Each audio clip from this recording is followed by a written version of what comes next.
are holding our first event of 2019, and it's the first of our Groundbreakers Q&A interviews, in which we're talking with some of Sacramento's mightiest movers and shakers, people who are bringing changes in all types of industries and areas, and really putting California's capital on the map in bold font. So here we have two of Sacramento's most well-known groundbreakers, literally, Katherine Bardis and Miry. And they're two builders who were pretty prominent, I'd say, in the transformation of Sacramento with their projects like the R Street Corridor, the Mill at Broadway, and here, where we are now for this event, the 700K block. And I always like to know a little personal note, kick that off the bat with a personal note. This time around is, what is the most interesting building that you admire that's not yours in Sacramento? And my favorite building, I have many, but of the moment would be the Crocker Art Museum, because I love how it merges the old museum with the new modern aesthetic of the new wing. And I thought they did a phenomenal job of curating what was the history of Sacramento to bringing a new aesthetic to the museum. So I appreciate it and love the Crocker. For a variety of reasons, probably the wall building. The warehouse artist lofts at 1100 R Street, 1104 R Street, which a close friend and business partner of mine, who actually was a business partner on this project, 700 block, it was a project that he was the lead on along with his father. So Cyrus Yousefi was the father and Ali Yousefi was the son. And Ali unfortunately passed away last year on March 10th from stomach cancer. So for a variety of reasons, what he did there, it's an artist housing project. For those of you who haven't been there, it's phenomenal. There's a public market with fish face poke bar and all kinds of concepts in there. Not only is it an aesthetically cool building, but the culture and the impact that it's had on our city has been really unique and phenomenal, and so that would be the project that I would say. I wanted to ask about each of you, a project that you're working on or maybe worked on, like one project that's really significant to you in some way in terms of it really inspired you to do something new. That's a difficult question because every project brings forth its own set of challenges that make it a special milestone.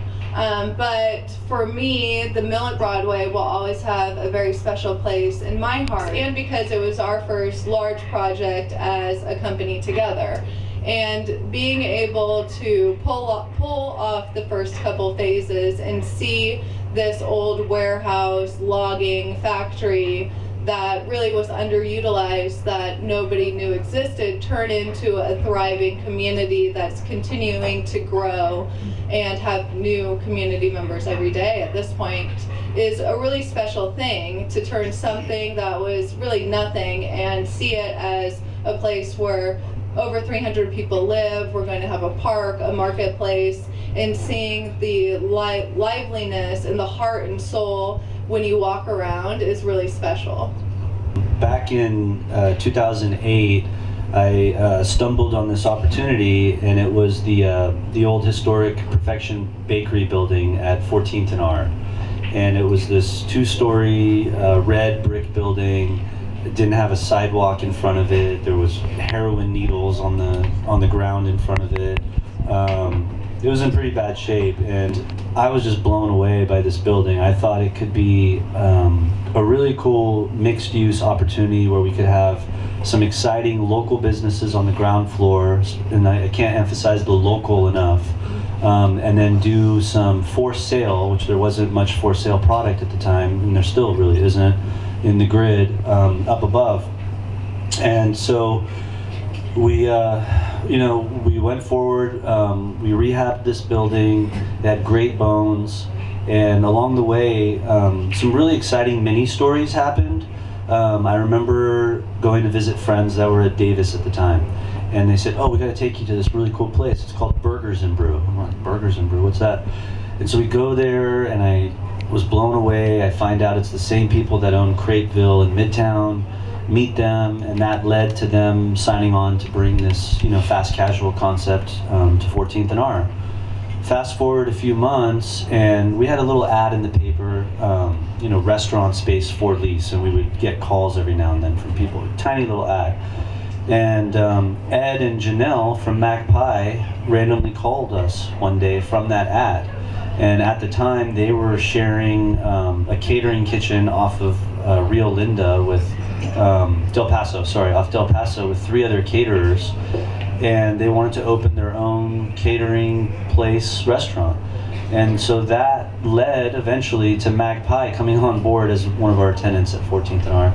And then finally, some guys that I went to high school with, Alex Origoni and Garrett and Jason, they were working with Randy Perigary for like 12, 15 years, and they finally had saved money, sold a house, and they wanted to open their own Prohibition era restaurant and bar, and they wanted to call it the Shady Lady. And so we signed a lease with them, and we helped them build it out and kept their costs down as much as we could. And it was really exciting the way it all came together, because up above we had 12 lofts. This was right when the recession hit. We were able to sell the 12 lofts. I remember my mom would have open houses there every day. I would bring the A-frame signs out and put them on 15th Street and 16th Street so that all the traffic that's coming in and out of town would see our little A-frame signs. And when we sold those 12 condos, the bank didn't think we were going to do it. We won a bet with the bank, and they ended up taking us to a big dinner one night, celebrating that we did it. And that really opened my eyes. What do you think is the role of mixed use, not just retail, but live, work, play neighborhoods in the future of the city? And secondly, everyone talks about the Bay Area transition to Sacramento. Do you think it's true? Do you think it's false? We've recently read a lot of articles. The Bay Area is coming. So many San Francisco transplants are coming to Sacramento, but we're in the for sale housing business. So from a for sale perspective, we haven't seen this huge flow of Bay Area buyers. And that maybe they're buying high-end custom homes, that could be it. But at least in our price point in our marketplace, we haven't seen this huge flow that you're reading in the papers. And I think a lot of the onus on bringing the Bay Area to Sacramento really should fall on the business owners in the city, because it's difficult to have a tech person come to Sacramento and work in the government. So the city has done a good job of trying to bring more businesses and more large businesses to Sacramento, like Centene or the Amazon Distribution Center or Apple and Elk Grove. Now, all these jurisdictions have done a phenomenal job, but they need to keep pushing, because rooftops bring jobs, but we need the jobs for the rooftops to survive. So it's a hefty question, and there isn't necessarily an answer, but I think there is some newspaper hype compared to what we're experiencing, and we really, as everybody in this room, should have more conversations around job creation in Sacramento, because that's what's going to keep us around and put us on the map, and really have everyone talk about what a wonderful place Sacramento is to live, because it is. I think mixed use is the role of the city. It's like the most important role, and it goes back to what I said earlier about the human collisions and the culture that's created and the energy that's created, the activation that's created from mixed use projects coming to fruition. And so, I've been working on this project for 8.5 years. Every day I get up and I'm excited for that little nudge forward when Bailarine Cellars opens, when Solomon's passes its drywall inspection, when Medici Pizza gets its gas meter yesterday. Because every single one of those things that happens and every single one of those doors that opens, it just results in a wider variety of people in this area. And what I feel like that has to our culture as a city is a large impact. To me, that's very impactful. And so I just see mixed use being a really effective catalyst for creating a very authentic and genuine culture in our city. I'm curious how you guys think about gentrification.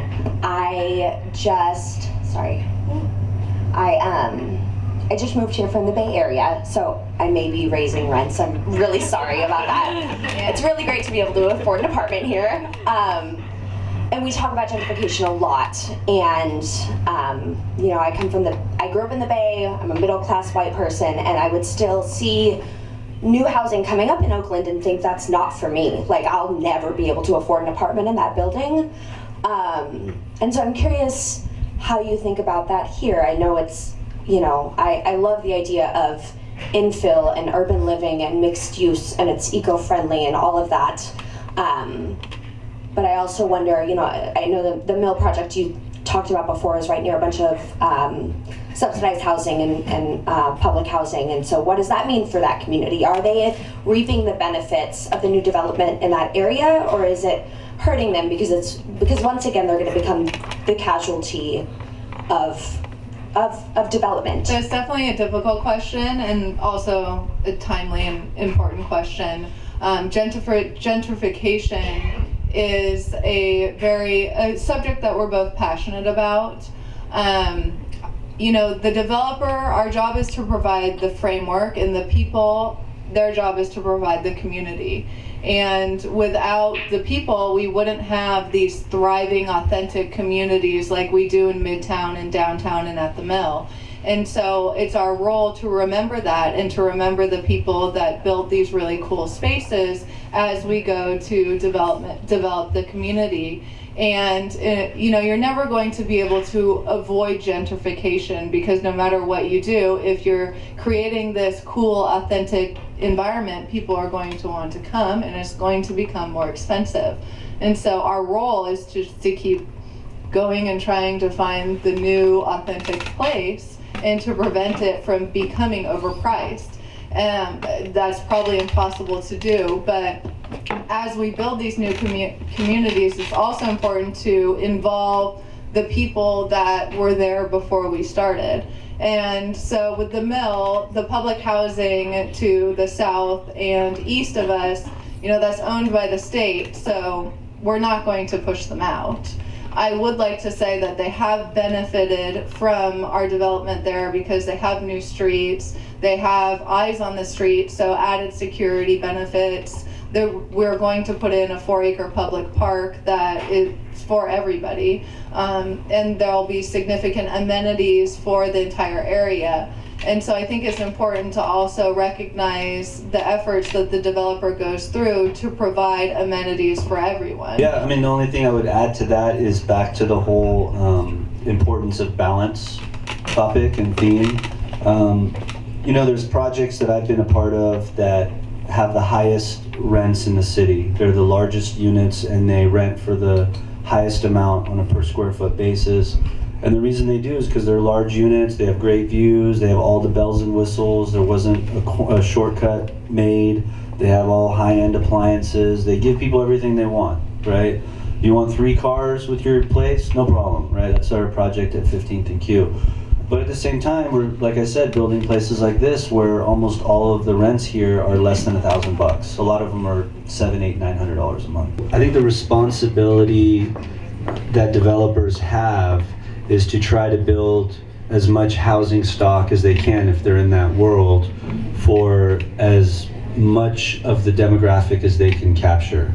And to me, you shouldn't just solely focus on one specific type of housing, but Sacramento needs all different kinds of housing, right? Within the last few years, it's become almost impossible as a service industry worker to live here.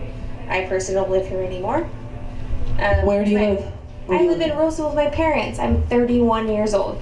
It is not cool, right? Like, rent has gone up like 300% in the last, like, I don't know, 6 years or something. It's crazy. And I just think, like, do you as developers understand that there's something to be said for having, like, your waiter and your bartender, your service staff, know, like, what the cool places are in town, understand the culture of the city. We have to be, like, actually offering these people affordable places to live and good, like, service to live here, because you're bringing in people to the city and you're offering them an experience that cannot be offered to them by people who do not live here and have not lived here ever. I really appreciate the fact that you're like trying to offer affordable living, but I think for service industry workers, like it's that much harder to qualify for places because a lot of our income is tips. Yeah, I think the conversation is around affordability. I mean, no one is targeting anyone from the service industry. I think a lot of individuals from the service industry do get caught in the crossfire because you don't have PTO and you are getting so many tips that, you know, from a down payment standpoint on a house is hard to justify. But I think the bigger question is what can the city do, what can the state do, and what can us as developers do to provide more affordable market rate housing? And those are the real conversations that we need to have for the future. They're not the conversations, unfortunately, for right now. I think there's some great projects underway to where in the next year to 18 months you're going to see the fruits of their labor. But, you know, we're in a tough situation, and it is because of some decisions that were made in the past where developers don't have all the tools in their toolbox to provide for that sense of affordability that we're clearly lacking for all types of people. What really innovative projects have you seen in other places that you are looking to emulate in Sacramento looking forward? You know, you go to places like Chicago and it just really inspires you and helps you understand that it's our responsibility. I feel like it may not happen in our lifetime, maybe not in our children's lifetime, but maybe in our children's children's lifetime. It's up to us, I feel like, to really get the waterfront right. And it's a big thing you see in these other cities that a lot of them have done right. A lot of the world-class cities have been able to successfully pull that off.